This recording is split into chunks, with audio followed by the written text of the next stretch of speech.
Hello everybody and welcome back to my channel, and if this is your first time here, hello, welcome.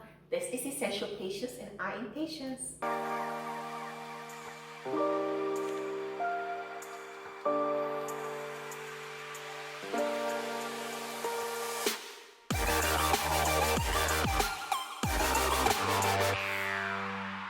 And in today's video, I'll be giving you a list of hidden fees when you're buying a car. And some of these are not very much hidden, but when you're making a budget to buy a car, which is an expensive purchase for most people, it is important to consider all of the factors, not just the cost of the car. The cost of the car is not just the basic price, it includes a lot of stuff.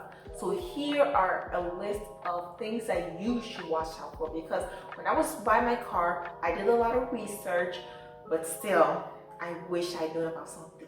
So let's get straight into the video. But before we do, remember to like this video, subscribe to my channel if you haven't already, and share this video with somebody who you think will be helpful with.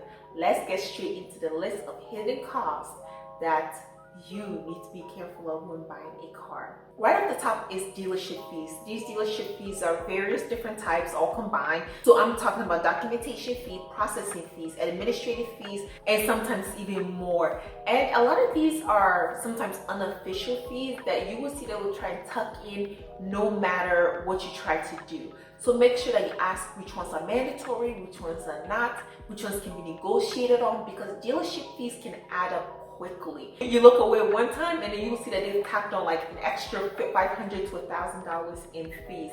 So make sure that you know if they are charging you more for a lot of these fees. Do your research as to which ones can you negotiate on and how much they should be varying. So if, for example, maybe a documentation fee should be around $50 to $100 and they're trying to charge you $300 for it, make sure you know that so you can speak up on it. The next thing is a destination fee, and this is one that you only have to worry about if you're buying a brand new car. If some dealership tries to get you on this on a used car, call it out immediately. But destination fee basically is they're charging you for how much it costs for the car to be delivered to the dealership, not to you always, to the dealership. And so this can even be for cars that are already there. So for example, I went to go get my car. It was a brand new car and the car was on its way to the dealership. I didn't order it. I didn't order a special anything. It was coming and I got charged a destination fee. It's almost unavoidable on a new car. But if it's a used car, make sure they're not doing it, because the destination fee should only be paid once, and it's being paid once by whoever buys it first. So if I sell my car, the next person should have to pay a destination fee. But these destination fees can actually be very expensive. I'm talking hundreds to thousands of dollars. And going off on a little bit of a tangent, it's kind of a scam, don't you think? I mean, when we go grocery shopping, we don't pay a destination fee for the groceries. I mean, the groceries had to come from the farm to our grocery store, but we're not paying it. Or basically anything else, even furniture. I mean, maybe a delivery fee. If I go to IKEA and I go and buy a table, a coffee table, I don't have to pay a destination fee because they're from another country. So I think it's just kind of a scam that we have to pay a destination fee for a car. Shouldn't that be included? Whatever. Next is sales tax, and this is not really hidden, but I see that some people don't consider it when they're trying to buy a car. Sales tax are dependent on your state, so make sure that you know what state you live in and what your sales tax are. If you're lucky enough to live in some place like Oregon, I don't think they have any sales tax at all. I don't know, maybe if it's like an exception to certain things, but they don't have sales tax. Texas, on the other hand, has no state income taxes but has a very high sales tax. So when I was buying my car, it was over $1,000 just for sales tax. And that's something you need to consider. If you're buying a $100,000 car in Texas, know that your sales tax is going to be off the chart. You're going to be paying thousands. And I'm just using an extreme example, but even buying a $20,000, $30,000 car, still you're paying thousands of dollars in taxes. The next one is an extended warranty. Almost unavoidable if you're buying a used car, but if you're buying a new car, this is something that you can ask not to have. When I first bought my car, I saw that they tucked on the extended warranties, even though I told them I didn't want it, and I had them remove it because I didn't want an extended warranty, because a lot of times they'll try to sneak it in, they'll try to say it in a way that sounds nice and fancy, that, you know, the warranty from the company only covers like 2 to 3 years, but after that, what about it? I'm like, well, I don't know if I want to have this car for more than 2 years. I'll probably be driving this car to the ground, like pass on to my kids. But if I was buying a used car, I would have thought about getting an extended warranty, at least for a few years, because a used car is more of a gamble But then again, some of the extended warranties don't even cover a lot of things. So you want to make sure that you're reading it and you're getting a good price for it. Next is advertising fee. This is so ridiculous because again, if I go to a grocery store like Sam's Club, they're not going to charge me advertising fee. I mean, it's tucked into the cost of the produce. The fact that some dealerships will try and charge you for an advertising fee, it's ridiculous, absolutely ridiculous. To do that, I've heard situations where they charge people for advertising fee, or at least try to.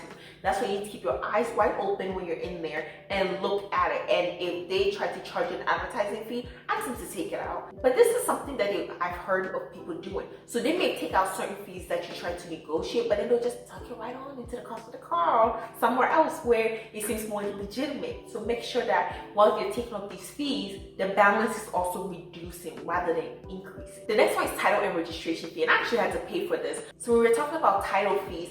It's associated with transferring of ownership of vehicle and registering the vehicle in your name. And this can vary from car to car and state to state. But some states, like in the state of Texas, you don't even get the title till you pay off the car fully, but then they charge you the title fee up front. So that's something that I found kind of weird, but that's not the same for every state. Some states, even if you've not fully paid up the car, you get a title. You just can't sell the car because it's like an unfinished title. And once you are fully able to pay up the car, then you would get like a full title too in case you wanted to sell it. But until you pay off your car, you can't really see the title, but you have to pay for that fee up front. And other registration fees, I did pay registration fee and they registered for my car at the DMV, so you can't get them taken out. So that's just something that you have to be aware of, but it shouldn't be costing an extra hundreds of dollars. What is a reasonable cost for title and registration fee? And make sure that the dealership is following. Anything more and you get it ripped off. Next is inspection fee. And so this one is the cost of inspecting and preparing a vehicle before it is delivered to you. It is another fee that you might want to discuss or negotiate. And this might be a wise choice to go down if you're buying a used car. So if you're buying a used car, you may want to take it to a trusted mechanic and have them inspect it to make sure it's drivable and it doesn't have any big issues. It's probably gonna have some issues, but it shouldn't be something like transmission or the engine, things that are gonna cost thousands of dollars. And sometimes it costs more fixing than a used car is worth. So you want to make sure that it doesn't become a money pit. Invest in a little bit into a trusted mechanic to check over a car. Because a new car should already be in good condition. So there's no reason why you should be paying for an inspection. This should be routine. And therefore, there's no reason why it should be tacked onto the user. It's coming from the manufacturer. It should be in good condition, and everything else should be tucked into the MSRP. The next thing is another cost that I think is ridiculous, which is documentation fee. They're charging you for doing their job of paperwork. So when you're going to the financing, when you're going into them doing all the registration, because you already pay for the registration fee, you're paying for the title cost. So what other paperwork are they doing except for maybe the financing? And they are charging us for this cost. Documentation fee is sometimes so inescapable as well, because they're like, oh, we have to get all these documents printed out and fill them out, as if it's not routine. Again, imagine if you went to a grocery store or to buy other stuff and then they kept charging you for documentation fee on things. It's ridiculous. I don't understand why all these clearly money-grabbing fees are allowed in the car industry. Next is a loan origination fee. And this is something that you don't have to worry about if you're paying in cash. But sometimes they charge you extra for paying cash, because a lot of money comes from financing and the interest you pay on it. They get you one way or another. But with the loan origination fee, it basically charges you for taking out a loan on the car and financing the car. So this is if you're taking that loan for 24 months, 36 months, 72 months. Now I think the highest you can go is 84 months. Very long, very ridiculous. But they charge you to give you a loan, even though you're gonna pay interest on that loan, and you're paying for a documentation fee. So think about all the different ways they are trying to get into your pockets and take all your money. Last but absolutely not the least is dealership preparation fee. And this is what they charge you for preparing the car to deliver to you. I wonder why. Shouldn't the car already be in good condition? Shouldn't the car already be taking care of all the inspection fees and even just the cost of people doing their job? I don't understand why this is not a standard practice. Well, wait, it is, but they need a reason to charge you more. So they want to tell you that they're preparing the car. I would just say, well, I don't want you to prepare it, give it to me as is. And this is especially for used cars rather than new cars, because new cars should already be in good condition for the manufacturer, and there's no reason why they should prepare it when the manufacturer prepares it. And I will just tell you this because I used to work for a car company, not the dealership, but the actual manufacturer, doing 2 internships. And maybe one time I'll do a story time to go over the full story about my car because I'm still processing it.